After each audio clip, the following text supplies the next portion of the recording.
ஒரு காலத்தில் சொந்தன் மற்றும் உபசுந்தன் என்ற இரு சகோதரர்கள் வாழ்ந்து வந்தனர். அவர்கள் இருவரும் ஒருவரை ஒருவர் மிகவும் நேசித்து எப்போதும் இணை பிரியா அன்புடன் இருந்தனர். அவர்களுக்குள் எந்தவித வேறுபாடும் இல்லை. ஆனால் உலகில் தங்களை விட பலசாலி யாரும் இருக்கக்கூடாது என்ற ஆசை அவர்களுக்கு இருந்தது. அதற்காக அவர்கள் படைப்பின் கடவுளான பிரம்மனை நோக்கி கடுமையான தவம் செய்தனர். அவர்களின் தவத்தை பார்த்து மகிழ்ந்த பிரம்மன் அவர்கள் முன் காட்சியளித்து, உங்களுக்கு என்ன வரம் வேண்டும் என்று கேட்டார். அதற்கு அவர்கள், எங்களுக்கு சாகா வரம் வேண்டும் என்றனர்.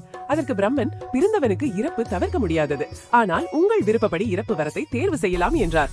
இதை கேட்ட சகோதரர்கள், எங்களை நாங்கள் மட்டுமே அழித்துக் கொள்ள முடியும், வேறு எவராலும் எங்களுக்கு மரணம் நிகழக்கூடாது என்ற வரத்தை கேட்டனர். பிரம்மனும் அதை வழங்கினார். இந்த வரத்தை பெற்ற பிறகு அவர்கள் அகந்தையுடன் தேவர்களையும் முனிவர்களையும் துன்புறுத்த ஆரம்பித்தனர். இதனால் கவலைப்பட்ட தேவர்கள் பிரம்மனிடம் சென்று முறையிட்டனர்.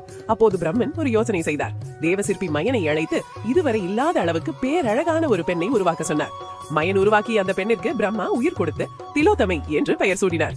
பிரம்மனின் ஆணைப்படி திலோத்தமை வனத்தில் நடமாட ஆரம்பித்தாள். ஒரு நாள் அவளை பார்த்த சொன்னன் மற்றும் உபசுந்தன் இருவருக்கும் அவள் மீது ஆசை ஏற்பட்டது. அவள் எனக்குத்தான் என்று இருவரும் வாதிட்டனர். அந்த வாதம் சண்டையாக மாறி இறுதியில் ஒருவரை ஒருவர் தாக்கி கொன்று தங்களுடைய மரணத்தை தேடிக்கொண்டனர். இந்த கதையால் நாம் அறிய வேண்டியது, அகந்தையும் ஆசையும் இருந்தால் மிகவும் நெருங்கிய உறவும் உடைந்து போகும் என்பது. இது போன்ற ஆன்மீக கதைகளை தொடர்ந்து அறிய நம்முடைய சேனலை சப்ஸ்கிரைப் செய்ய மறக்காதீர்கள். நன்றி.